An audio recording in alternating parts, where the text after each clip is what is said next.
माझं नाव प्राजक्ता आहे. मी एका गरीब कुटुंबात जन्म घेतला होता. सांगायला तर मी माझ्या आई-वडिलांची मोठी मुलगी आणि पहिले अपत्य होते. पण पहिल्या अपत्याला जेवढे प्रेम मिळते, तेवढे प्रेम मला माझ्या आई-वडिलांकडून मिळू शकले नव्हते. माझ्यापेक्षा लहान माझा एक भाऊ होता. त्याच्यावर माझे आई-वडील खूप प्रेम करत असत. तो माझ्या जन्मानंतर तब्बल 7 वर्षांनी झाला होता. त्याला सर्व जास्त प्रेम यासाठी मिळाले होते, कारण माझ्या जन्मानंतर जेव्हा 5-6 वर्षापर्यंत माझ्या आईला कोणतीही गोड बातमी मिळाली नाही, तेव्हा तिला असे वाटले जसे आता ती पुढे आई बनू शकणार नाही. त्यामुळे तिच्या मनात पुन्हा आई बनण्याची इच्छा निर्माण होऊ लागली होती. गरिबीच्या काळात माझे पालनपोषण करणे त्यांच्यासाठी खूप कठीण होत होते. जेव्हा त्यांना 7 वर्षानंतर मुलगा झाला, तेव्हा त्या दोघांचा आनंद द्विगुणित झाला होता. माझे आई-वडील दोघेही खूप खुश होते. त्यांना वाटायचे की येणाऱ्या काळात मुलगा त्यांचा आधार बनेल. मुलगी तर सासरी निघून जाईल. त्यामुळे मुलीकडून अपेक्षा ठेवणे व्यर्थ आहे. मी शांत राहायचे. मी माझ्या आई-वडिलांच्या कोणत्याही कृतीवर कोणतीही प्रतिक्रिया देत नसे. मला माहित होते की माझ्या नशिबात कदाचित हेच लिहिले होते. माझे आई-वडील माझ्या लहान भावाची लहानपणापासूनच खूप काळजी घेत असत. पण माझी त्यांनी कधीच काळजी घेतली नव्हती. मला जर भूक लागली तर मी खूप आरडाओरडा करून रडायचे. तेव्हा माझी आई मला जेवायला द्यायची आणि जर मी दिवसभर इकडे-तिकडे खेळत राहिले, तर माझ्या आईला कधी माझी पर्वाच नसायची. मी जास्त शिकलेलीही नव्हते. मला शिकण्याची खूप आवड होती. जेव्हा मी 4 वर्षांची झाले आणि मी आजूबाजूच्या मुलांना शाळेत जाताना पाहिले, तेव्हा माझ्या मनातही आस निर्माण होऊ लागली, की मलाही शाळेत जायचे आहे. मी याबद्दल माझ्या आई-वडिलांशी बोलले. मला शाळेत पाठवण्याची त्यांची परवानगी मागितली. माझ्या अपेक्षेप्रमाणे त्या दोघींनीही मला नकार दिला. पण नंतर मी खूप हट्ट केल्यावर माझे वडील म्हणाले, की "तू तुझी आवड पूर्ण करण्यासाठी 1-2 वर्षे शाळेत जाऊ शकतेस. तेही सरकारी शाळेत. कारण फी देण्याची आमची ऐपत नाही." मी माझे मन लहान केले नाही आणि मी सरकारी शाळेतच शिकण्यासाठी गेले, जिथे पुस्तके आणि गणवेश मोफत मिळत असे. शाळेवाल्यांनी काही मुलांना दिले होते, तर काही मुलांना देत नसत. ही जरी सरकारी शाळा असली, तरी तिथे मुलांची नीट काळजी घेतली जात नसे. तरीही मी अभ्यासात खूप हुशार होते. 2 वर्षे कुठून निघून गेली काही समजलेच नाही. मग आई म्हणाली, की "शाळेत जाण्याची काहीच गरज नाही. तू आता मोठी होत आहेस. आता घरची कामे सांभाळ." लहानपणीच आणि कमी वयात आईने मला घरची सगळी कामे शिकवली होती. ती स्वतः भावाच्या सेवेत मग्न असायची आणि तिने मला खेळण्या-बागडण्यापासून आणि अभ्यासातून बाजूला काढून घरच्या कामात व्यस्त करून दिले होते. कमी वयातच मला स्वयंपाक करायला जमू लागला होता. घरचे एक-एक काम पद्धतशीरपणे करायला येऊ लागले होते. मग जशी मी तारुण्याच्या उंबरठ्यावर पाऊल ठेवू लागले, माझ्या आई-वडिलांना माझ्या लग्नाची चिंता सतावू लागली. या घरात माझ्या मर्जीचे काहीच चालत नसे. मी जर कधी माझ्या आईला म्हटले, की "आई, आज जेवणात माझ्या आवडीचे काहीतरी बनव ना. मला कढी चावल खूप आवडतात." पण आई म्हणायची, की "नाही, तुझी मर्जी आमच्यासाठी एवढी महत्त्वाची नाही. तू तर निघून जाशील तुझ्या सासरी." ती माझ्या लहान भावाला विचारायची, की त्याला काय खायचं आहे आणि जे वडिलांनी माझा लहान भाऊ सांगायचे तेच घरात बनायचे. एवढेच नाही तर प्रत्येक सणाला त्याचे कपडे यायचे आणि मला सांगितले जायचे, की "अजून तुझे जुने कपडे ठेवलेले आहेत. आधी ते खराब कर. त्यानंतर दुसरे येतील." माझे आई-वडील माझ्यासाठी स्थळ शोधू लागले होते. पण त्यांना माझ्यासाठी असे स्थळ हवे होते जिथे मी फक्त माझे आयुष्य काढू शकेन. माझा आनंद, माझी मर्जी कोणासाठीही महत्त्वाची नव्हती. ज्या दिवशी त्यांच्या मुलींचे लग्न होईल तिथे ती खुश राहील की नाही याच्याशी त्यांना काहीही घेणे-देणे नव्हते. त्यांना तर माझ्यासाठी अशा स्थळाचा शोध होता जिथे त्यांना स्वतःच्या खिशातून काहीही खर्च करावा लागणार नाही. कोणीतरी मला फुकटात घेऊन जावे, ना हुंड्याची कटकट, ना वऱ्हाडाला खाऊ-पिऊ घालण्याची चिंता. माझे आई-वडील एकत्र बसून जेव्हा माझ्या लग्नाबद्दल बोलायचे, तेव्हा मी त्यांचे बोलणे ऐकत असायचे आणि त्यांचा हेतूही मला चांगल्या प्रकारे समजला होता. मग शेवटी त्यांना माझ्यासाठी असे एक स्थळ मिळाले, ज्यांच्यासोबत ते मला पाठवून देऊ इच्छित होते. हे नाते एवढ्या घाई गडबडीत ठरले, की मला काही विचार करण्याची वेळच मिळाली नाही. एके दिवशी अचानक आई म्हणाली, की "तयारी सुरू कर. पुढच्या आठवड्यात तुझे लग्न आहे." हे ऐकताच मी थक्क झाले. मी विचारले, "आई, मुलगा कोण आहे? कसा आहे?" आईने माझ्याकडे रागाने पाहिले आणि म्हणाली, "तू कोण लागून गेलीस याबद्दल प्रश्न विचारणारी. मुली फक्त आई-वडिलांच्या मर्जीनुसारच लग्न करतात. आम्ही तुझ्यासाठी चांगले स्थळ पाहिले आहे. तिथे तू खूप खुश राहशील. आणि हो, एक गोष्ट लक्षात ठेव. तिथे जुळवून घेण्याचा प्रयत्न कर. असे होऊ नये की छोट्या-मोठ्या त्रासावरून रडत इथे येशील. बघ, आम्ही आधीच खूप त्रस्त आहोत. खूप गरीब आहोत. तुझ्या वडिलांनी किती कष्टाने तुझे पालन-पोषण केले. तू जाणतेसच ना." मी शांत झाले आणि माझी नजर खाली वळवली. त्यांना काहीच उत्तर दिले नाही. त्या म्हणाल्या, की "बस अशाच प्रकारे सासरीही आपले डोळे उघडे ठेवायचे आणि तोंड बंद ठेवायचे." मी समजून गेले होते, की त्यांना काय म्हणायचं आहे. यापुढे कोणताही प्रश्न विचारण्याची जागाच उरली नव्हती. कधी-कधी मला असे वाटायचे, की जणू या संपूर्ण जगात मी एकटीच आहे. माझ्यासे कोणीच नाही. माझ्या आनंदाला समजून घेणारे कोणीच नाही. मग एक वेळ अशी आली जेव्हा माझ्या लग्नाचा दिवस उजाडला. माझे लग्न खूपच साधे होते. ना ढोल ताशा, ना सजावट, ना गडबड. फक्त आईने मला लाल रंगाची ओढणी नेसवली आणि म्हणाली, की "चल, आज मंदिरात तुझे लग्न आहे." मी शांतपणे नजर खाली करून त्याच्यासोबत नेले. ना माझ्या मनात आनंद होता ना खंत. फक्त एक वेगळीच अस्वस्थता होती की हे अनोळखी नाते कसे असेल. जशी मी माझ्या आई वडिलांसोबत मंदिरात पोहोचले, तिथे एक मोठ्या वयाचा माणूस उभा होता, ज्याला पाहून मी विचार केला की कदाचित त्याच्या मुलासोबत माझे लग्न होणार आहे. पण जेव्हा मला समजले की माझा होणारा नवरा तोच माणूस आहे, तेव्हा माझ्या अंगावर काटा उभा राहिला. मी आश्चर्याने माझ्या आईकडे पाहिले.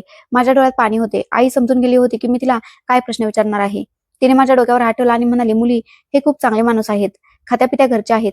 तुला त्यांच्या घरात कोणताही त्रास होणार नाही." वडिलांनीही काहीसा असाच आशीर्वाद दिला. मी जी नेहमीप्रमाणे यावेळी शांत राहिले आणि माझ्या आयुष्यातील एवढा मोठा निर्णय माझ्या मर्जीविरुद्ध झाला. माझे लग्न या माणसासोबत झाले होते. आता मी याला माझा पती म्हणून स्वीकारले होते आणि मी सासरी निघून त्याच्या घरी आले. इथे माझ्या पतीची फक्त आई होती, जिने आरतीचे ताट घेऊन दारात माझे स्वागत केले आणि म्हणाले की सून तर खूप सुंदर आहे. बस देवाने तिचे नशीब चांगले करावे. मी आश्चर्यचकित झाले की हा तिने मला कसला आशीर्वाद दिला आहे. मला माझ्या खोलीत पाठवण्यात आले. मी या छोट्याशा खोलीत बसले होते, जिथे फक्त एक जुने कपाट, काही जुनी भांडी आणि एक डबल बेड ठेवलेला होता. या खोलीची अस्वस्थता पाहून असे वाटायचे की ही खोली खूप जुनी आहे आणि इथे कोणीच राहत नव्हते. थोड्या वेळानंतर माझा नवरा खोलीत आला. तो जेव्हा माझ्या बाजूला येऊन बसला तेव्हा तो म्हणाला, "इथे तर आले आहेस, पण इथे आल्यावर आपल्या डोळ्यात जास्त स्वप्ने सजवण्याची गरज नाही." त्याचे बोलणे ऐकताच मी लगेच वळून त्याच्याकडे पाहिले. तो म्हणाला, "ही गोष्ट तर तुझ्या आई वडिलांनी तुला सांगितलीच असेल की मी तुझ्याशी लग्न का केले आहे." मी नकारार्थी मान हलवली आणि म्हटले की "नाही, मला काहीच माहित नाही." तो म्हणाला, "तर मग ही तुझ्या आई वडिलांची चूक आहे. खरं तर मी आधीपासूनच विवाहित आहे आणि तू तुझा उद्देश समजून घे की या घरात मी तुला फक्त मुले जन्माला घालण्यासाठी आणले आहे, पत्नीचा हक्क देण्यासाठी नाही. मी आधीच माझ्या पहिल्या पत्नीवर खूप प्रेम करतो. त्यामुळे मला तुझी कोणतीही गरज नाही. माझ्या पत्नीसोबत माझ्या लग्नाला 5 वर्षे झाली. अजूनपर्यंत ती आई होऊ शकली नाही. म्हणूनच मी तुझ्याशी लग्न केले. मी तुझ्या आई-वडिलांना सर्व गोष्टी आधीच सांगितल्या होत्या आणि त्यांना असे सांगितले होते की तुमच्या मुलीला आमच्या घरात राहण्यासाठी सर्व सोयी मिळतील. त्यामुळे माझ्यासोबत जास्त फ्री होण्याची गरज नाही." त्याचे बोलणे ऐकून तर माझ्या डोळ्यात पाणी आले होते. सर्वात जास्त वाईट मला या गोष्टीचे वाटले की माझ्या आई-वडिलांनी माझे लग्न अशा एका माणसासोबत लावून दिले होते, जो आधीच विवाहित होता आणि या घरात मला पत्नी बनवून नाही, तर फक्त एक मूल जन्माला घालण्याची मशीन समजून आणले होते. मला संपूर्ण आयुष्यात कधीच माझ्या आई-वडिलांबद्दल कोणतीही तक्रार नव्हती. पण आता माझे हृदय दुःखाने भरून आले होते. मी खूप रडले. पण माझ्या पतीला माझ्या अश्रूंचा काहीही फरक पडला नाही. त्याने लाईट बंद केली आणि आपला हक्क माझ्याकडून वसूल केला. मी आता त्याची पत्नी होते. त्याला थांबवूही शकत नव्हते. ना या घरातून पळून जाऊ शकत होते. त्या रात्री मला झोप आली नाही. मी रात्रभर अस्वस्थ होते. आपल्या आई-वडिलांनी दिलेल्या धोक्याबद्दल विचार करत राहिले. त्यांनी मला आपल्या घरातून काढण्याच्या नादात माझ्याबद्दल काही विचारही केला नाही. मग मी माझ्या मनाला समजावले आणि विचार केला की जसाही असो, आता हा माणूस माझा नवरा आहे आणि मी आता माझ्या घरातून सासरी या घरात आले आहे. माझ्या आई-वडिलांनी मला आधीच सांगितले होते की लग्नानंतर इथे येण्याची गरज नाही. शक्य झाल्यास आपल्या सासरीस निभावून नेण्याचा प्रयत्न कर. आता मला कसेबसे इथे गुजराण करायची होती. मी सकाळी लवकर उठले, अंघोळ करून छान तयार झाले. मी माझ्या हातात लाल रंगाच्या जड बांगड्या घातल्या, लिपस्टिक लावली आणि सकाळीच माझ्या सासूबाईंचा आशीर्वाद घेण्यासाठी खोलीतून जशी बाहेर पडले तेव्हा एका बाईने माझा रस्ता अडवला. मला समजले नाही की ही नक्की कोण बाई आहे. मी तिला काही बोलणारच होते की तिने माझ्या थोबाडीत एक जोरात मारली आणि म्हणू लागली, "तुझी हिंमत तर कशी काय झाली एवढी नटण्यावर रडण्याची? तुला इथे सहजण्यासाठी आणले नाहीये. तुला तुझी लायकी काल रात्री चांगल्या प्रकारे समजली असेल की तू या घरात कशासाठी आले आहेस. त्यामुळे जास्त तयार होण्याची गरज नाही. ज्या उद्देशाने तू या घरात आले आहेस, फक्त त्याच उद्देशावर लक्ष दे." मी तिला काहीच बोलू शकले नाही. फक्त माझा गाल धरून शांत राहिले. माझ्या डोळ्यात पाणी होते, पण मी फाटलेल्या नजरेने त्या बाईकडे पाहत होते. ती आपले बोलून रागाने तिथून निघून गेली आणि मी अजूनही तिथेच उभी राहिले. जेव्हा माझी सासू तिथे आली आणि माझ्या डोळ्यात अश्रू पाहून म्हणाली की "प्राजक्ता मुली, तू इथे काय करत आहेस?" मी रडत त्यांना सांगितले की "तुमचा आशीर्वाद घेण्यासाठी, तुम्हाला भेटण्यासाठी तुमच्या खोलीकडे येत आहे." तेव्हा एका बाईने माझ्या गालावर कानशिलात लगावली आणि म्हणाले की "ते शृंगार करण्याची गरज नाही."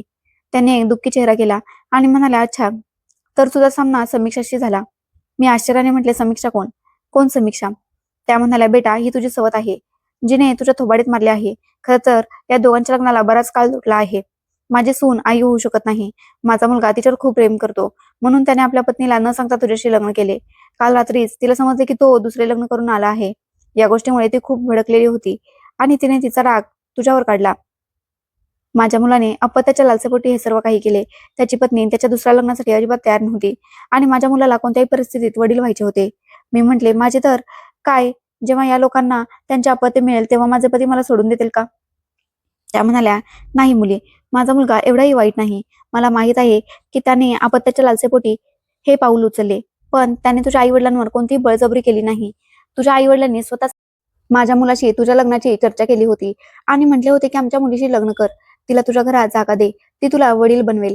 तुझे वडील अनेकदा आमच्याकडे येत जात असतात.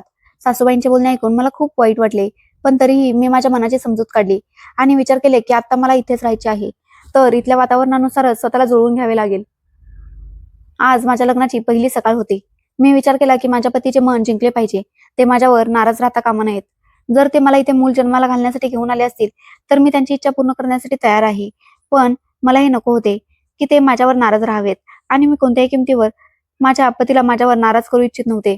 मी एकदा दोनदा त्यांना विचारलेही की तुमच्यासाठी नाश्ता आणू का? पण त्यांनी नकार दिला आणि आपला मोबाईल वापरू लागले. काहीच क्षण गेले होते. त्यानंतर आयुष्य नेहमीप्रमाणे चालू लागले. माझ्या सवतीला घरात माझे असणे अजिबात आवडत नव्हते, पण ती आपल्या पतीसाठी सर्व काही सहन करत होती. ती मला कडू बोलतही ऐकायची, पण मी तिचे बोलणे ऐकून दुर्लक्ष करायचे. मी पाहिले होते की माझ्या पतीची वागणूक लग्नाच्या पहिल्या रात्रीसारखी होती. त्यानंतर अजिबात तशी राहिली नाही. दिवस जसे जात होते तशी त्यांची वागणूक माझ्यासोबत मवाळ होत होती. माझी सासू माझी काळजी घ्यायची. ज्या दिवसापासून मी लग्न करून या घरात आले होते, ना मी माझ्या माहेरी गेले होते, ना माझ्या आई वडिलांपैकी कोणीही मला भेटायला इथे आले होते. मी ठरवले होते की मी कसेबसे इथेच राहीन, पण कधीच माझ्या आई-वडिलांकडे परत जाणार नाही. जेव्हा जेव्हा माझ्यासोबत समीक्षा माझ्यासमोर यायची, तेव्हा ती हेच म्हणायची की मी तुला जास्त काळ माझ्या पतीच्या आयुष्यात राहू देणार नाही. खूप लवकरच तुला बाहेर हाकलून देईन. कारण मला अपत्याचा कोणताही मोह नाही. मला मूल नको आहे आणि मी कधीही माझ्या पतीची वाटणी झालेली पाहू शकत नाही. तो फक्त माझा आहे आणि माझाच राहील. मी माझ्या सवतीच्या बोलण्यावर शांत राहायचे. उलट मला तिची खूप भीती वाटायची. एके दिवशी रात्रीच्या वेळी माझे पती माझ्यासोबत खोलीत होते. ते पहिल्यांदाच माझ्यासाठी आईस्क्रीम घेऊन आले होते. मला आनंद झाला होता की आता त्यांना हळूहळू माझी काळजी वाटू लागली होती. आधी ते जास्त काही व्यक्त करत नसत. मी त्यांनी दिलेले आईस्क्रीम त्यांच्यासोबत बसून खात होते. तेव्हा खोलीच्या दरवाजावर जोरात थाप पडू लागली. माझ्या पतीने जसा दरवाजा उघडला, ती त्यांना ढकलत माझ्याकडे झेपावली आणि पतीकडे पाहून म्हणाली, तुमची हिंमत कशी झाली हिच्यासाठी आईस्क्रीम आणण्याची? तुम्ही हिला इथे मूल जन्माला घालण्यासाठी आणले आहे की हिचे लाड पुरवण्यासाठी? ते म्हणले की शांत हो समीक्षा, माझे लग्न तुझ्याशीही झाले आहे आणि या मुलीशीही झाले आहे. तिची काळजी घेणे माझे कर्तव्य आहे.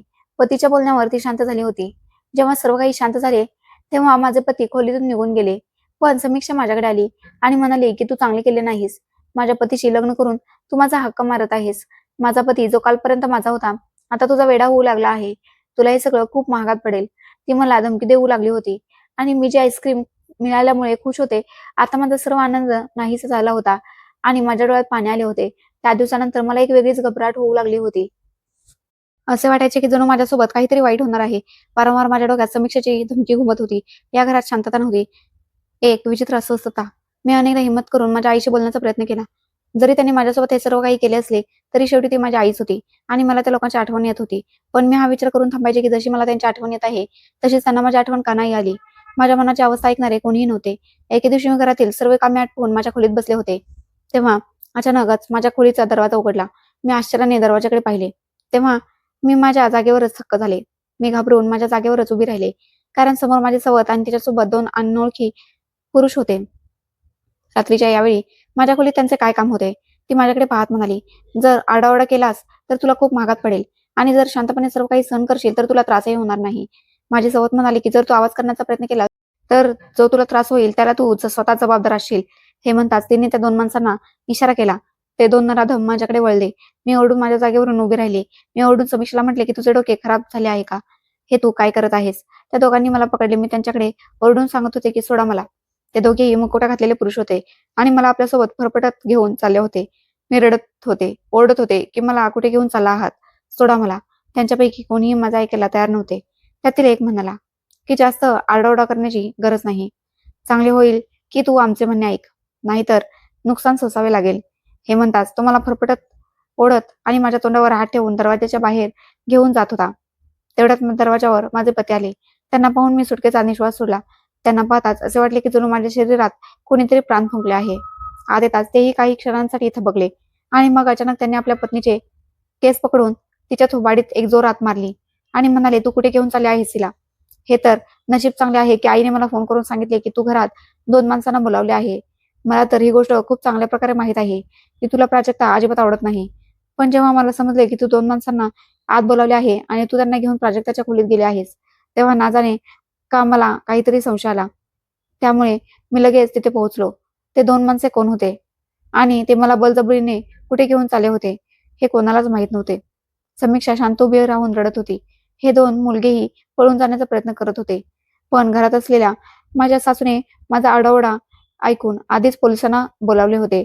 पोलीस त्या सर्वांना अटक करून घेऊन गेले. माझ्या सासूने मला घरातच राहायला सांगितले होते. त्या आणि माझे पती त्या दोन माणसांसोबत आणि माझ्या सवतीसोबत पोलीस स्टेशनला गेले. मला घरात एकटी खूप भीती वाटत होती. मी खूप घाबरलेली होती. जेव्हा थोड्या वेळानंतर ते मायलेक परत आले तेव्हा त्यांनी मला एक सत्य सांगितले. एक असे सत्य ज्याबद्दल तेही अनेक वर्षांपासून अनभिज्ञ होते. त्यांनी सांगितले की त्यांना आज पहिल्यांदाच समजले की समीक्षा एका टोळीशी जोडलेली आहे.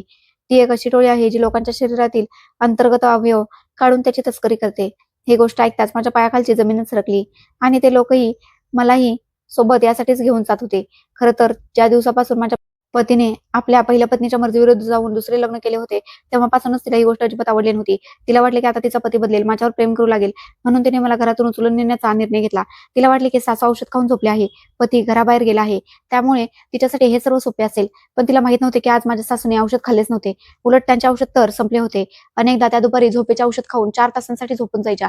आज जेव्हा त्यांनी समीक्षासोबत 2 अनोळखी माणसांना माझ्या खोलीत जाताना पाहिले, तेव्हा लगेच त्यांनी आपल्या मुलाला फोन करून सर्व काही सांगितले. माझ्या पतीने त्या तिघांनाही अटक करवली होती. पोलिसांनी जेव्हा त्या तिघांची चौकशी केली तेव्हा समजले की ते एक मोठी गँग चालवत आहेत. समीक्षा या गँगला खूप चांगल्या प्रकारे ओळखते आणि ते स्वतःही या गँगचा हिस्सा होते. समीक्षा तर आता आपल्या कर्माची शिक्षा तुरुंगात भोगत होती. माझ्या पतीने माझी माफी मागितली आणि म्हटले की बरे झाले मी वेळेवर पोहोचलो, नाहीतर आज तुझ्यासोबत काय झाले असते. त्या दिवसानंतर माझ्या पतीने मला पत्नी असण्याचा हक्क दिला.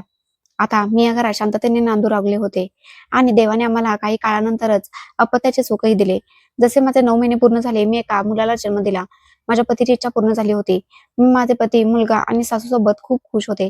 जो आनंद मला आधी मिळाला नव्हता, तो आनंद मला आता मिळाला होता. कारण मुलाच्या जन्मानंतर माझे पती माझा आणखी जास्त आदर करू लागले होते. पण त्यांना कधी-कधी समीक्षाची आठवण यायची. कारण त्यांचे लग्न समीक्षासोबत प्रेमाने झाले होते.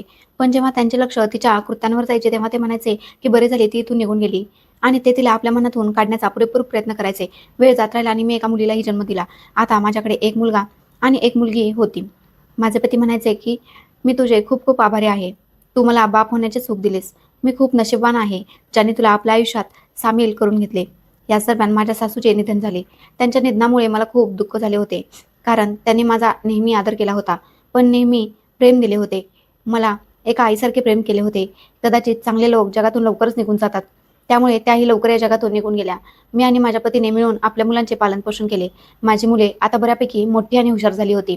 मोठा मुलगा 17 वर्षांचा आणि मुलगी 15 वर्षांची होती. एके दिवशी अचानक घराच्या दरवाजावर थाप पडली. जशी मी दरवाजा उघडण्यासाठी गेले, समोर पाहून माझे होश उडाले की दारात समीक्षा उभी होती. तो चेहरा, तीच उंची, शरीर अगदी तसेच.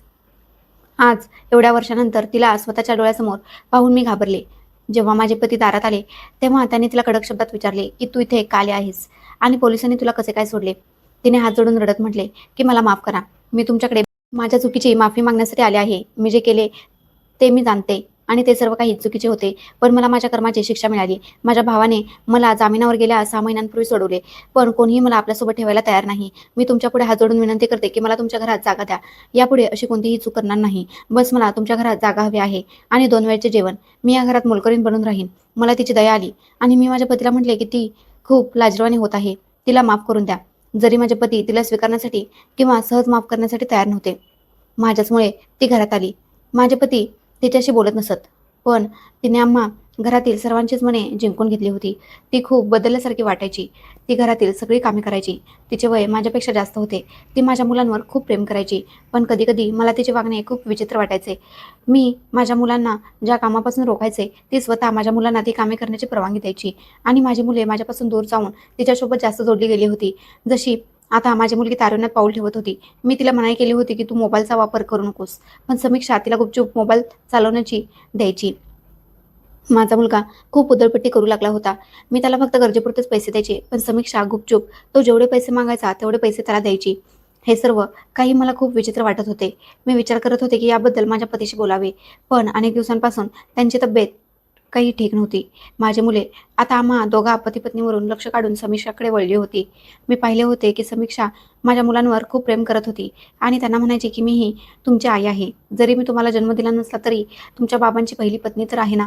मुले छोट्या छोट्या गोष्टींवर म्हणायची, "मम्मी, तू तर आम्हाला सारखी सारखी टोकत राहतेस, पण समीक्षा आई तर आमची प्रत्येक इच्छा पूर्ण करत राहते. त्यांची प्रत्येक इच्छा तर मी सुद्धा पूर्ण करायचे, पण त्याच इच्छा ज्या त्यांच्यासाठी योग्य असायच्या. मला माझ्या मुलांना बिघडवायचे नव्हते, पण समीक्षा त्यांच्या सर्व इच्छा पूर्ण करून त्यांच्या सवयी बदलत होती. मी माझ्या पतीची तब्येत खराब असल्यामुळे जास्तीत जास्त वेळ त्यांच्यासोबतच घालवत होते. त्यामुळे मुलांवरून माझे लक्ष थोडे उडाले होते. एके दिवशी त्यांची तब्येत एवढी खराब झाली की ते जग सोडून गेले आणि आता मी स्वतःला एकटे समजू लागले. मी त्यांच्या निधनावर खूप रडले. त्यांच्या मृत्यूनंतर काही दिवसातच मी पाहिले की माझी दोन्ही मुले माझ्यापासून पूर्णपणे वेगळी झाली. त्यांना जणू माझी कोणतीही पर्वा नव्हती, ना मुलाला ना मुलीला. आता जेव्हापासून त्यांच्या वडिलांचा मृत्यू झाला होता, तेव्हापासून ते समीक्षाच्या आणखी जास्त जवळ गेले होते. मी पाहिले होते जी समीक्षा आमच्यासमोर हात जोडून रडत या घरात दाखल झाली होती. जिने म्हटले होते की मला फक्त इथे राहण्यासाठी जागा आणि 2 वेळचे जेवण हवे आहे. पण आता तिने माझ्या पतीचा मृत्यूचा पुरेपूर फायदा घेतला होता. मी पाहत होते माझ्या मुलांमध्येही खूप बदल झाले होते. माझी दोन्ही मुले माझ्याशी काहीच बोलत नसत. माझा मुलगा आता नोकरी करू लागला होता. त्याचे वय 21 वर्षे झाले होते आणि मुलगी घरात असूनही माझ्याकडे दुर्लक्ष करत होती. शेवटी माझ्या मुलांना हे सर्व काय झाले होते? माझी मुले जी कधी माझी होती, आता मला परकी वाटू लागली होती. काय समीक्षाने माझ्या मुलांना माझ्यापासून हिरावून घेतले होते? ती याचसाठीच या घरात आली होती का? मला काहीच समजत नव्हते. एके दिवशी समीक्षा मला म्हणाली की उठ आणि घरची सगळी कामं कर. मी म्हटले, हे तू काय म्हणत आहेस? ती म्हटली की हो, मी अगदी बरोबर म्हणत आहे. बस मला जेवढे काम करायचे होते ते मी केले. तिचे रंगरूप खूप बदललेले होते. एके दिवशी सकाळची वेळ होती. जेव्हा मी घरात गडबड पाहिली, तेव्हा थक्क झाले. मी जशी खोलीतून बाहेर गेले, तर एक प्रौढवयाचा माणूस बसलेला होता. मला पाहताच माझा मुलगा उठून उभा राहिला आणि त्या माणसाला म्हणाला की बघा, ही माझी मम्मी आहे. त्याने मान हलवली. मी म्हटले, बेटा हे सगळं काय होत आहे? हे कोण आहेत? तो म्हणाला की मम्मी, घरात खूप अडचण होत आहे. पप्पांच्या मृत्यूनंतर आपण प्रत्येक गोष्टीसाठी तरसत आहोत. आता घरात अशी कोणतीही मौल्यवान वस्तू नाही जी विकली जाईल. मग आमचे लक्ष तुझ्यावर गेले. आम्ही विचार केला की तुझे लग्न तर कमी वयात झाले होते. तरुण मुले असूनही तुझे वय जास्त वाटत नाही. तर मग तुझेच लग्न लावून देतो. मी धक्का बसून म्हटले, तू वेडा झालास की काय? हे काय बकवास करत आहेस? त्या दिवशी घरात समीक्षा नव्हती. माझा मुलगा आणि मुलगी तिथेच होते. माझ्या मुलीने माझा हात पकडला आणि म्हणाली की शेवटी तू आम्हाला आयुष्यभर दिलेच काय आहेस? नेहमी आम्हाला छोट्या छोट्या गोष्टींवर अडवत राहिलीस. अरे, आमची ही लाईफ आहे. आम्ही आमचे आयुष्य आमच्या हिशोबाने जगू इच्छितो. आता आम्ही ठरवले की आम्ही तुझे लग्न या काकांसोबत लावून देऊ आणि तुला माहीत आहे की यांनी आम्हाला पूर्ण 5 लाख रुपये देण्याचे वचन दिले आहे. तुझ्याशी त्यांचे लग्न झाले तर आम्हाला 5 लाख रुपये मिळतील आणि त्या 5 लाखातून आमच्या अनेक अडचणी सुटतील. तसेही जेव्हापासून पप्पांचा मृत्यू झाला आहे, आपण तर एक एक रुपयासाठी तरसलो आहोत. मी म्हटले, तुम्हा लोकांना लाज कशी काय वाटत नाही?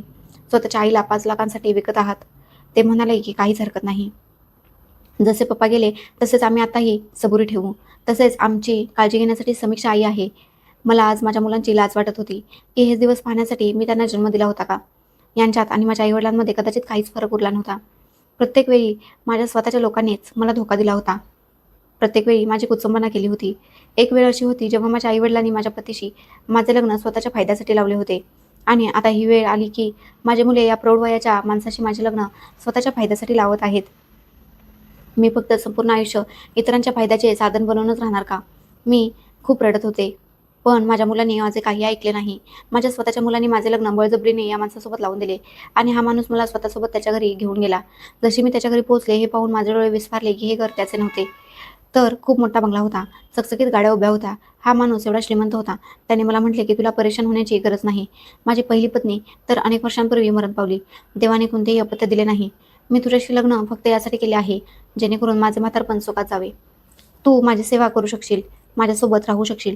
मी कदाचित काही बोलण्याच्या स्थितीत नव्हते, कारण माझ्या स्वतःच्या मुलांनी मला जो धक्का दिला होता, तो माझ्यासाठी खूप मोठा होता. मग मी या माणसाच्या घरी राहू लागले. इथे मला कोणतेही काम करावे लागत नव्हते. खूप नोकर-चाकर पुढे-मागे करत असत. सगळी कामे तेच करत. आणि माझा नवरा, तो तर आजारी होता. त्याला काय माहीत नसायचे की मी काय करत आहे. त्याला तर फक्त कुणाची तरी साथ हवी होती. म्हणूनच त्याने माझ्याशी लग्न केले होते. दिवस झपाट्याने पुढे जात होते. आता मला असे वाटायचे की जणू माझे कोणीही आपले नाहीये आणि मी या आयुष्याचा स्वीकार केला होता. माझ्या मुलांचे तर मी तोंडही पाहू इच्छित नव्हते. साधारण 2 वर्षानंतर अशी वेळ आली जेव्हा माझा हा पतीही मला सोडून गेला आणि मी या मोठ्या बंगल्यात एकटे राहिले. तो तर गेला होता, पण त्याच्या सर्व मालमत्तेची देखभाल आता मी करत होते. त्याच्या मृत्यूनंतर काही दिवसांनी एक तरुण मुलगा साधारण उंचीचा, अंदाजे 34 वर्षांच्या घरात प्रवेश करता आला. मी सोफ्यावर बसले होते. तो माझ्यासमोर बसला. सगळे नोकर त्याला पाहून सरळ उभे राहिले. मी विचारले की तू कोण आहेस? तो म्हणाला की मी तुमच्या पतीचा लहान भाऊ आहे. मी अमेरिकेत राहतो. भैयाचा मृत्यू अचानक झाला. माझ्यासाठी अमेरिकेहून इथे येणे शक्य नव्हते. त्यामुळे मला आता इथे यावे लागले. मला दुःख आहे की माझे भैया हे जग सोडून गेले. त्यांच्या मृत्यूला 1 आठवडा झाला आणि मी इथे उशिरा पोहोचलो. मी शेवटच्या वेळी त्यांना भेटू इच्छित होतो. त्यांना पाहू इच्छित होतो. कदाचित माझ्या नशिबात हे सर्व नव्हते, पण नंतर मला समजले की माझ्या भैयाने तुमच्याशी लग्न केले आहे. मग मला आणखी जास्त उत्सुकता वाटली की मी तुम्हाला भेटले पाहिजे. तसे तर मला इथे येऊन 3 दिवस झाले आहेत, पण मी तुम्हाला भेटण्यासाठी आत्ता आलो आहे. तुम्ही ते संपूर्ण घरात एकट्या राहत आहात.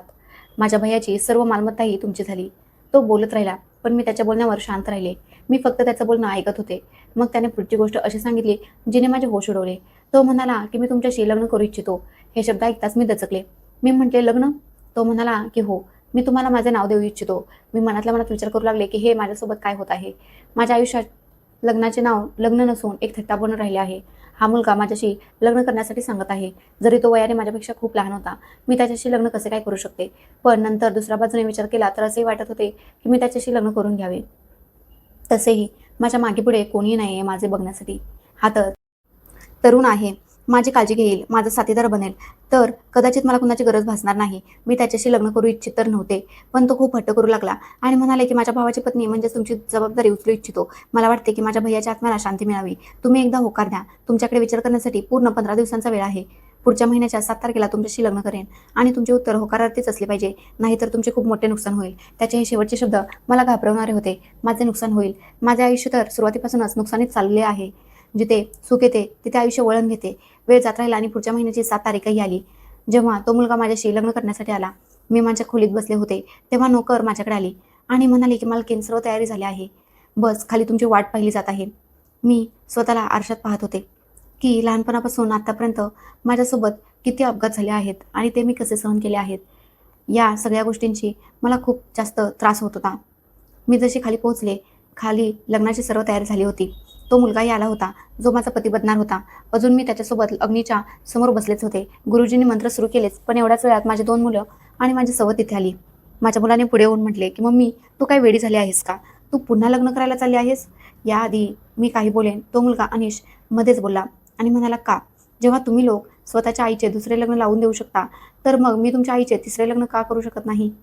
माझा मुलगा हे ऐकून अचानक शांत झाला. मी म्हटले, शेवटी तुम्हा लोकांना कसं समजले की मी लग्न करणार आहे? का तुम्ही इथे आला आहात? माझी मुलगी लगेच माझ्याकडे आली. तिने माझे खांदे पकडले आणि म्हणाली, मम्मी, आम्ही तुझ्यासोबत इथे राहायला आलो आहोत. 2 वर्षे तुझ्याशिवाय खूप अडचणीत गेली. आम्ही तुझ्याशिवाय राहू शकत नाही. समीक्षाही असेच काहीतरी म्हणत होती. तिने माझ्यासमोर हात जोडले आणि म्हणाली की प्राजक्ता, मी तुझी माफी मागते. तुझ्या मुलांकडून जी चूक झाली त्यासाठीही आणि मी त्यांना रोखले नाही त्यासाठीही. तू पुन्हा लग्न करून तुझे आयुष्य बर्बाद करू नकोस. आपण सगळेजण एकत्र राहू इथे तुझ्या या घरात. तेव्हाच अनिश म्हणाला की कोणाचे घर? कसले घर? हे घर माझे आहे, माझ्या भावाचे आहे आणि मी माझ्या वहिनीशी लग्न यासाठीच करत आहे, जेणेकरून माझी वहिनी या घरात माझ्यासोबत राहू शकेल. हे ऐकून अचानक त्या सर्वांचे चेहरे पांढरे पडले. मला समजत नव्हते की हा मुलगा माझ्याशी एवढी सहानुभूती का दाखवत आहे. अनिश मंडपातून उठला आणि त्याने गुरुजींना शांत राहायला सांगितले. त्याने एका नोकराला हाक मारली आणि एक पेन ड्राईव्ह त्यांना दिला, जेणेकरून ती समोर लागलेल्या LCDवर ते लावू शकेल. मी आणि तिथे उभे असलेले सर्व लोक हे दृश्य शांतपणे पाहत होतो. जसा तो व्हिडिओ सुरू झाला, माझ्या तर पायाखालची जमीनच सरकल्यासारखे झाले, ज्यामध्ये माझी दोन्ही मुले बोलत होती. माझी मुलगी म्हणत होती की तो म्हातारा माणूस तर मरण पावला आहे. त्याचे सर्व काही मम्मीचे झाले. मम्मी त्या घरावर एकटी हक्क सांगून बसली असेल. आपण तिथे जाऊ आणि तिला सांगू की आम्हाला तुझ्यासोबत राहायचे आहे. आम्ही तिच्यासोबत राहू आणि तिच्या पतीची सर्व मालमत्ता स्वतःच्या नावावर करून घेऊ. मग मम्मीला समीक्षा आईच्या ताब्यात देऊ. मग समीक्षा आई तिचे काय करेल हे तर आपण खूप चांगल्या प्रकारे जाणतोच. तेव्हाच अनिश म्हणाला की कोणाचे घर? कसले घर? हे घर तर माझे आहे, माझ्या भावाचे आहे आणि मी माझ्या वहिनीशी लग्न यासाठीच करत आहे, जेणेकरून माझी वहिनी या घरात माझ्यासोबत राहू शकेल. हे ऐकून त्या सर्वांचे चेहरे पांढरे झाले. मला समजत नव्हते की हा मुलगा माझ्याशी एवढी सहानुभूती का दाखवत आहे. अनिश मंडपातून उठला. त्याने गुरुजींना शांत राहायला सांगितले. त्याने एका नोकराला हाक मारली आणि एक पेन ड्राईव्ह तिला दिला, जेणेकरून ती समोर लागलेल्या LCDवर ते लावू शकेल. मी आणि तिथे उभे असलेले सर्व लोक हे दृश्य शांतपणे पाहत होतो. जसा तो व्हिडिओ सुरू झाला, माझ्या तर पायाखालची जमीनच सरकली, ज्यामध्ये माझी दोन्ही मुले बोलत होती. माझी मुलगी म्हणत होती की तो म्हातारा माणूस तर मरण पावला आहे. त्याचे सर्व काही मम्मीचे झाले आहे आणि मम्मी त्या घरावर पूर्णपणे स्वतःचा हक्क सांगून बसली असेल. आपण तिथे जाऊ आणि तिला सांगू की आम्हाला तुझ्यासोबत राहायचे आहे. आम्ही तिच्यासोबत राहू आणि तिच्या पतीची सर्व मालमत्ता स्वतःच्या नावावर करून घेऊ. मग मम्मीला समीक्षा आईच्या ताब्यात देऊ. मग समीक्षा आई तिचे काय करेल हे तर आपण खूप चांगल्या प्रकारे जाणतोच. मग कॅमेरा समीक्षाकडे वळला, ज्यामध्ये ती खुर्चीवर बसली होती आणि हसत म्हणत होती की हो, माझी तर या बाईपासून खूप जुनी दुश्मनी आहे. मी माझ्या पतीवर खूप प्रेम करत होते, पण माझा पती अपत्याच्या लालसेपोटी हिच्याशी लग्न करून घरी येऊन आला. बस तेव्हापासूनच ही माझी शत्रू बनली. पण दुर्दैवाने त्यावेळी मी हिचा सूड घेऊ शकले नाही. तुमच्या बापाने तिला वाचवले आणि मला तुरुंगात पोहोचवले.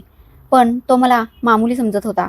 काही दिवसानंतरच माझ्या ओळखीच्या लोकांनी मला तुरुंगातून सोडवले आणि मग मी प्लॅन बनवला तुमच्या घरी येण्याचा, प्राजक्ताला पुन्हा धडा शिकवण्याचा. जेव्हा सर्व मालमत्ता आपली होईल तेव्हा मग तिचे शरीर आपल्या कोणत्याही कामाचे राहणार नाही, पण तिचे शरीर आणि तिच्या शरीराचे अवयव आपल्याला आणखी ताकदवान बनवतील. आपण तिच्या शरीराचे सर्व महत्त्वाचे अवयव काढून महागड्या किमतीत विकून टाकू आणि मग आपल्याकडे पैसाच पैसा असेल. हे सर्व बोलून ते सगळेजण जोरात हसत होते. हा व्हिडिओ पाहून माझे डोळे तर विस्फारलेच राहिले. याचा अर्थ असा होता की या बाईने माझ्या मुलांना आपल्या बाजूला वळवले होते. माझी मुले जी कधी स्वतःच्या आईसमोर मोठ्या आवाजात बोलतही नव्हती, तीच मुले या बाईच्या सांगण्यावरून स्वतःच्या आईच्या विरोधात गेली होती. समीक्षा आणि माझी दोन्ही मुले हे पाहून थक्क झाले. त्यांचे सत्य उघडकीस आले होते. माझ्या मुलाने पळून जाण्याचा प्रयत्न केला तेव्हाच त्याला एका अनोळखी माणसाने पकडले, जो अगदी त्याच्या पाठीमागेच उभा होता. एकाने समीक्षाला पकडले आणि दुसऱ्याने माझ्या मुलीला. अनिश माझ्याकडे आला आणि म्हणाला, हे पोलीस आहेत. आधी तर तुमची सवत तुरुंगातून सुटली, पण आता हिला खूप मोठी शिक्षा मिळेल. त्याने सांगितले की तो अमेरिकेत राहतो. जेव्हा त्याला आपल्या भावाच्या मृत्यूची बातमी समजली आणि सोबतच हेही समजले की त्याच्या भावाने दुसरे लग्न केले आहे, त्याने इथे येण्यापूर्वी आपल्या माणसांना माझी पार्श्वभूमी जाणून घेण्यासाठी कामाला लावले होते, की मी कशी आहे, काय करते आणि मी कोण होते. त्याच्या माणसांनी माझी सर्व माहिती काढून अनिशला दिली आणि सांगितले की कशाप्रकारे माझी मुले माझ्या विरोधात गेली आणि त्यांनी त्यांच्या भावाला मला 5 लाख रुपयात विकले. अनिशच्याच माणसाने पूर्ण प्लॅनिंग करून समीक्षा, माझा मुलगा आणि मुलीचा पाठलाग केला. त्यांना जिथूनही जसाही पुरावा मिळाला त्याने तो अनिशला पाठवला.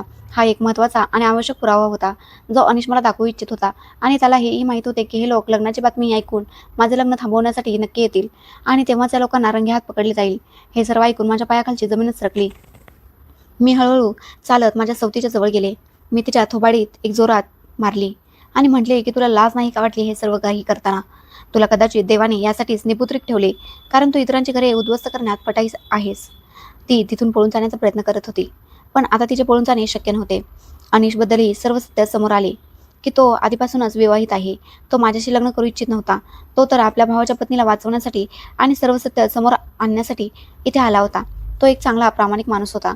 तो जाणत होता की माझ्या या जगात कोणी नाहीये, कोणी माझी मदत करू शकत नाही, म्हणून तो पुढे आला आणि त्याने हे सर्व नाटक रचले. त्या तिघांना तर पोलीस पकडून घेऊन गेले. समीक्षावर तर आता मोठी केस चालणार होती, कारण ती एका अशा टोळीशी जोडलेली होती जी हेच काम करत होती आणि कोणास ठाऊक कधीपासून हे काम करत आली होती. पण मला माझ्या मुलीची काळजी वाटत होती. ती मुलगी होती आणि मी इच्छित नव्हते की तिने तिचे आयुष्य तुरुंगात घालवावे. पण नंतर जेव्हा माझ्या लक्षात आले की मुलीने तर आपल्या आईबद्दल विचार केला नाही, तीही तर लालची झाली होती, मी तिला तिच्या नशिबावर सोडले. मला माझ्या मुलांबद्दल कोणतीही सहानुभूती राहिली नाही. मी आणि अनिश दुसऱ्या दिवशी पोलीस स्टेशनला गेलो. तिथे जाऊन आम्हाला समीक्षाचे सत्य समजले. खरं तर समीक्षा एका छोट्या डॉक्टरची मुलगी होती. एकेकाळी तिला समजले की तिच्या वडिलांना पोलिसांनी अटक केली आहे. या आरोपाखाली की ते लोकांवर उपचार करण्याच्या बहाण्याने त्यांना बेशुद्ध करून त्यांच्या शरीराचे महत्त्वाचे अवयव काढून मोठ्या रुग्णालयातील डॉक्टरांना महागड्या किमतीत विकत असत. ते याच गोष्टीचा व्यापार करत होते आणि ते एकटेच नाही तर आणखी अनेक डॉक्टर त्यांच्याशी जोडले गेले होते. जेव्हा तिच्या वडिलांचे बिंग फुटले आणि त्यांना पोलिसांनी पकडले, तेव्हा समीक्षाला आपल्या वडिलांचे सत्य समजले होते. पण तिचे वडील तुरुंगात गेल्यानंतर जे लोक या कामाशी जोडलेले होते त्यांनी समीक्षाला त्रास द्यायला सुरुवात केली आणि म्हटले की तू तर त्या डॉक्टरची मुलगी आहेस. या कामाची सुरुवात तुझ्या वडिलांनी केली होती. तुलाही हे काम करावे लागेल. तुला तुझ्या वडिलांच्या जागी दवाखाना उघडून कोणत्याही मार्गाने लोकांचे महत्त्वाचे अवयव काढून आम्हाला द्यावे लागतील. यातून तूही खूप पैसे कमवू शकतेस आणि आमचेही काम होईल. जर तू हे काम केले नाहीस तर आम्ही तुला मारून टाकू. ती खूप घाबरली होती. सुरुवातीला तिने हळूहळू हे काम घाबरत घाबरत केले, पण नंतर जेव्हा हे काम तिची सवय बनले तेव्हा ती हे सर्व काही तिच्या लग्नानंतरही करत राहिली. डॉक्टर बनून नाही तर लोकांशी जवळीक वाढवून त्यांना बहाण्याने स्वतःसोबत त्या लोकांपर्यंत पोहोचवायची, जे हे काम करत होते, ज्यातून तिलाही पैसे मिळत असत. आणि जेव्हा ती माझ्यासोबत हे सर्व काही करणार होती तेव्हा माझ्या पतीने तिला पोलिसांच्या हवाली केले होते आणि तिचे सर्व सत्य आमच्यासमोर आले होते. पण जेव्हा ती तुरुंगात गेली तेव्हा तिच्याच काही माणसांनी तिला जामिनावर सोडवले. ती कशीबशी तुरुंगातून सुटून परत आता आमच्या घरी आली. तेव्हा तिने माझ्या मुलांना भूलथापा देऊन आपल्याकडे वळवले, जेणेकरून ती माझ्याकडून बदला घेऊ शकेल. तिला वाटायचे की माझ्या पतीसमोर तिचे सत्य माझ्यामुळे उघड झाले होते. आता जेव्हा पोलिसांनी तिला अटक केली तेव्हा तिने आपल्या आयुष्याची सर्व कहाणी सांगून टाकली. तिने त्या लोकांची नावेही ओळखली जे तिच्या गँगसोबत जोडलेले होते. रुग्णालयातील अनेक डॉक्टर आणि छोटे मोठे अपहरणकर्ते जे लोकांचे अपहरण करून हे काम पार पाडत होते. ही एक खूप मोठी टोळी होती. यात जवळपास 17 ते 20 लोक सामील होते आणि जे गुपचूप हे काम पार पाडून खूप पैसे कमवत होते आणि ना जाणे किती लोकांचे महत्त्वाचे अवयव काढून विकले होते. त्या सर्वांना अटक करण्यात आली आणि अशा प्रकारे सत्य समोर आले व एका मोठ्या गँगचे बिंग फुटले. पोलिसांनी या सर्व लोकांना कडकडीत शिक्षा मिळवून दिली. माझा मुलगा, समीक्षा आणि तिच्या गँगचे सर्व लोक आता त्यांच्या कर्माची शिक्षा भोगत आहेत. मी अनिशची आभारी आहे, ज्याच्याशी माझे कोणतेही नाते नव्हते, तरीही त्याने माझी मदत केली आणि त्याने म्हटले की आता हे घर तुमचे आहे. माझ्या भैयाने जेवढी संपत्ती मिळवली ती सर्व स्वतःच्या मेहनतीने केली होती. त्यामुळे माझा यात कोणताही हक्क नाही. हे सर्व काही तुमचे आहे. तसेही मी अमेरिकेत राहतो. कधीही तुम्हाला गरज भासल्यास मला फोन करा. तो तर परत अमेरिकेला गेला. पण मला हा धडा देऊन गेला की मी शेवटी असे कधीपर्यंत घाबरत जगत राहीन. आता मला सावध राहायचे होते, सतर्क राहायचे होते. मी आता माझ्या दुसऱ्या पतीच्या मालमत्तेची देखभालही करत आहे आणि आता फक्त स्वतःसाठी जगते. मित्रांनो, मी आशा करते की तुम्हाला आमची कथा आवडली असेल. कथा आवडली असेल तर व्हिडिओला लाईक करा. चॅनलवर नवीन असाल तर चॅनलला सबस्क्राईब करा आणि हो, नोटिफिकेशन बेल नक्की दाबा, जेणेकरून पुढील अपडेट सर्वात आधी तुम्हाला मिळेल. धन्यवाद.